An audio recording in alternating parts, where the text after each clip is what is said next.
औज़ुबिल्लाहिमिनश्शैतानिर्रजीम बिस्मिल्लाहिर्रहमानिर्रहीम।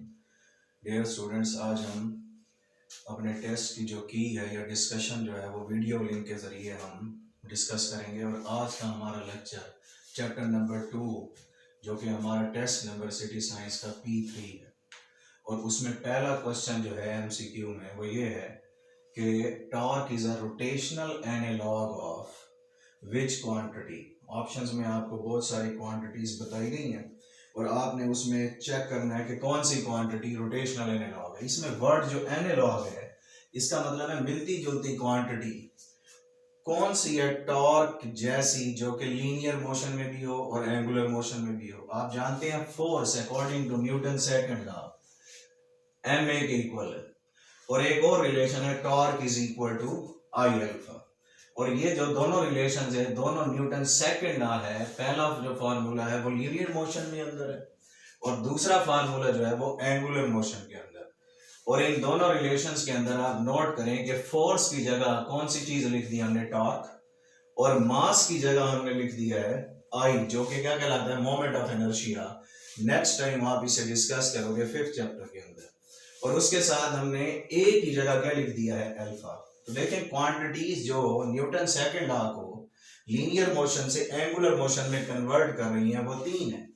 और उसमें पहली क्वांटिटी फोर्स की जगह क्या है? टॉर्क। तो हम ये कह सकते हैं टॉर्क रोटेशनल एनालॉग फोर्स का है, इसलिए हमने लिखा rotational analogue of force is a torque. और उसके अलावा m जो है उसकी जगह I लिखा है। तो I कौन सी चीज है? Moment of inertia.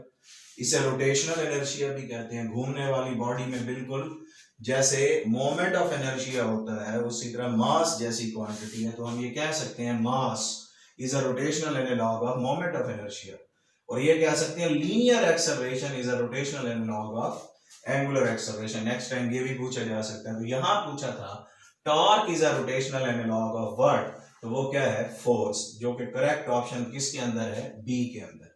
और सेकंड क्वेश्चन हमारा ये है कि जब कोई बॉडी सर्कल में कांस्टेंट वेलोसिटी के साथ मूव कर रही हो तो वो कौन सी चीज है जिसकी जो जीरो हो सकती है या कोई और क्वांटिटी हो सकती है? तो देखिए हमने वेलोसिटी को क्या कहा? कांस्टेंट। जब वेलोसिटी कांस्टेंट होगी तो एंगुलर वेलोसिटी भी क्या होगी? कांस्टेंट होगी, क्योंकि सर्कल में मूव करने वाली बॉडी की दो वेलोसिटीज होती हैं, एक लीनियर और एक एंगुलर। और यहां पर ये जो v है ये लीनियर वेलोसिटी और omega is a angular velocity. v भी कांस्टेंट, ओमेगा भी कांस्टेंट, तो rate of change of angular velocity 0 और rate of change of linear velocity भी 0। और rate of change of linear velocity 0 acceleration को 0 करता है और rate of change of angular velocity का 0 होना एंगुलर एक्सेलरेशन को 0 करता है। इसलिए जब एंगुलर एक्सेलरेशन 0 होगा, अगेन हम वो न्यूटन सेकंड लॉ जो कि एंगुलर मोशन में लिखा हम यहां दोबारा लिखें तो अल्फा 0 होने की वजह से टॉर्क भी क्या हो जाएगा? 0। तो याद रखें जब कोई बॉडी सर्कल में कांस्टेंट वेलोसिटी से मूव कर रही हो तो उसके ऊपर कोई टॉर्क एक्ट नहीं करता, क्योंकि उसका एक्सेस ऑफ रोटेशन क्या रहता है? फिक्स रहता है। अब आ जाए तीसरे क्वेश्चन की तरफ। हमें एक टॉर्क का रिलेशन बताया गया है। Torque is equal to R cross F. R is a position vector जो मोमेंट आर्म कहलाता है और एफ इज अ फोर्स। और ये जो टॉर्क के ऊपर क्या इफेक्ट होगा अगर आप फोर्स की वैल्यू को रिवर्स कर दें? फर्ज करें न्यू टॉर्क को मैं लिख देता हूं टॉ प्राइम और फोर्स को एफ प्राइम। और फोर्स को क्या किया? रिवर्स। मींस रिवर्स करने का मतलब है उलट कर दिया। और वेक्टर जब उलट होता है तो वो नेगेटिव हो जाता है, इसलिए फोर्स एफ प्राइम इक्वल हो जाएगी माइनस एफ। और इसे यहां पुट करें एफ प्राइम की जगह माइनस एफ, तो ये न्यू फार्मूला टॉर्क का माइनस के साथ रिप्लेस हो जाएगा, जो रिप्रेजेंट कर रहा है कि न्यू टॉर्क जो प्राइम से रिप्रेजेंट किया वो पहले वाले टॉर्क के साथ माइनस के साथ रिप्लेस हुआ। और जब टॉर्क पॉजिटिव हो तो according to right hand rule उसकी डायरेक्शन एंटी क्लॉकवाइज होती है रोटेशन में। और जब टॉर्क क्या होता है? क्लॉकवाइज, तो उसके साथ माइनस साइन लगाते हैं। इसका मतलब है टॉर्क पहले पॉजिटिव था तो वो एंटी क्लॉकवाइज था और माइनस साइन किसकी वजह से आया? फोर्स को रिवर्स करने से, इसलिए वो रिवर्स होगी तो टॉर्क भी रिवर्स हो जाएगा और 180 पर चेंज हो जाएगा। और इसका मतलब है रिवर्स और करेक्ट ऑप्शन क्या होगी? ए। उसके बाद नेक्स्ट ये है कि अगर कोई बॉडी कांस्टेंट एंगुलर एक्सेलरेशन के साथ या जीरो एंगुलर एक्सेलरेशन के साथ मूव कर रही हो, कांस्टेंट एंगुलर वेलोसिटी होगी, जीरो एंगुलर एक्सेलरेशन, तो टॉर्क क्या हो जाएगा, zero, according to this relation. Again ये आपके टॉर्क वाले लास्ट पैराग्राफ के अंदर ये वैल्यूज लिखी हैं। अब उसके बाद अगला क्वेश्चन है कि यूनिट्स ऑफ टॉर्क जो हैं वो कौन से और क्वांटिटीज के यूनिट्स के इक्विवेलेंट होते हैं, इक्वल होते हैं। तो देखिए यूनिट ऑफ टॉर्क आप जानते हैं न्यूटन मीटर है, और न्यूटन मीटर का इक्विवेलेंट यूनिट होता है जाउल, जो कि एनर्जी का भी है और वर्क का भी है। तो यूनिट्स ऑफ वर्क वो भी जाउल जो कि न्यूटन मीटर है, यूनिट्स ऑफ एनर्जी भी क्या हुए, जाउल जो कि न्यूटन मीटर है। तो ये दोनों ऑप्शंस के इक्वल हो सकते हैं। तो टॉर्क के यूनिट इक्वल होंगे units of work and energy के, और ये आ जाएगा बोथ वाली ऑप्शन जो कौन सी है, सी है। उसके बाद नेक्स्ट क्वेश्चन हमारा ये है कि टॉर्क की वैल्यू मैक्सिमम कब होगी, किस एंगल पर होगी। तो टॉर्क का रिलेशन ये है, torque is equal to R cross F is equal to torque is equal to R F sine theta into N prime. N prime is a unit vector, और अगर आप टॉर्क की वैल्यू मैक्सिमम लेना चाहते हैं तो थीटा पर depend कर रहा है, क्योंकि एंगल दिए गए हैं ऑप्शंस में।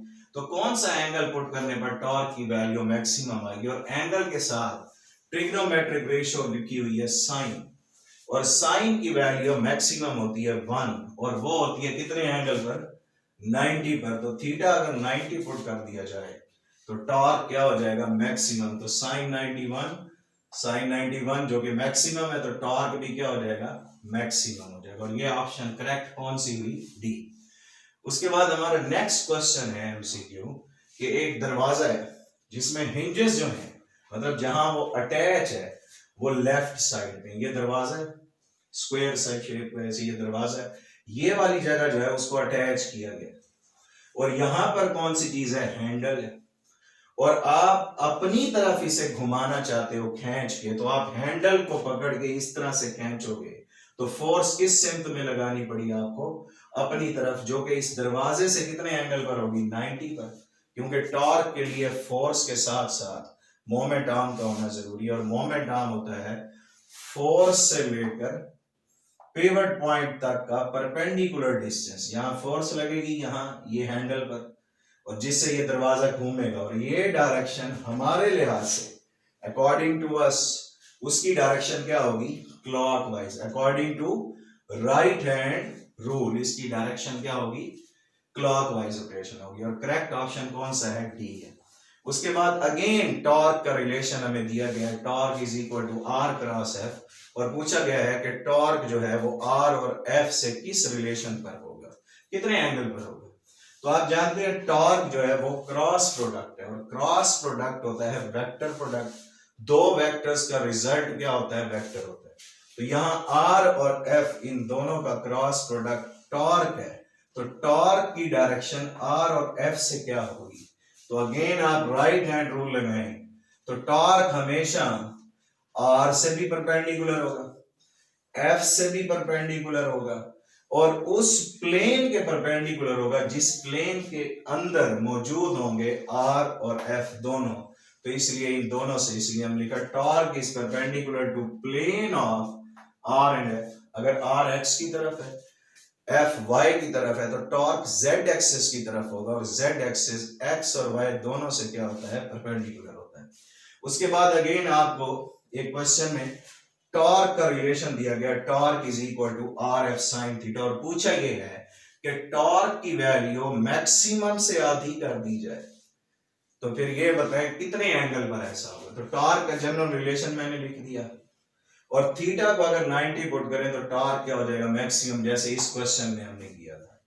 और उसके बाद क्वेश्चन में अगर ये टॉर्क मैक्सिमम देखें तो वो इक्वल है आर एफ, और यहाँ आर एफ की जगह मैं क्या पुट कर रहा हूं, मैक्सिमम टॉर्क। ये मैक्सिमम टॉर्क आ गया। अब क्वेश्चन ये है कि जो न्यू टॉर्क है वो मैक्सिमम टॉर्क का हाफ है, तो इस टॉर्क की जगह मैंने लिख दिया मैक्सिमम टॉर्क डिवाइडेड बाय 2, और फिर ये मैक्सिमम टॉर्क दोनों तरफ से कैंसिल, तो sine theta is equal to 1/2, और थीटा की वैल्यू निकालें तो साइन इनवर्स 1/2 आ जाएगा, और साइन इनवर्स 1/2 अगर आप देखें तो उसकी वैल्यू होती है 30।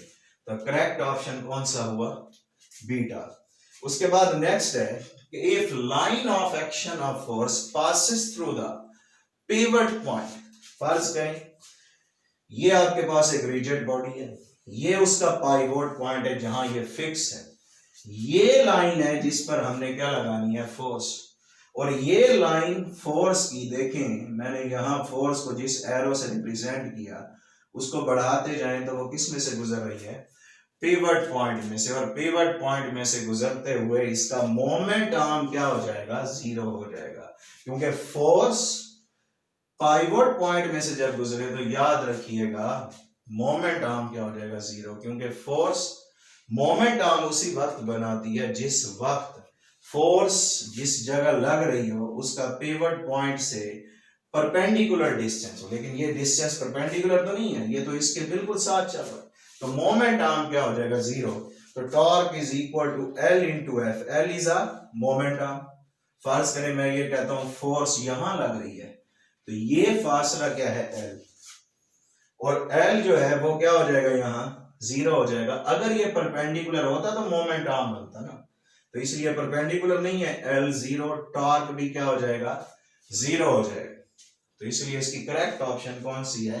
सी। और इसका एक शॉर्ट क्वेश्चन भी लास्ट टाइम दिया था, why torque due to a force passes through a pivot point is zero. तो उसकी रीजन भी आप यही लिखेंगे कि उसका मोमेंट आर्म क्या हो जाएगा? जीरो हो जाएगा। तो ये हो गया आपके एमसीक्यूज।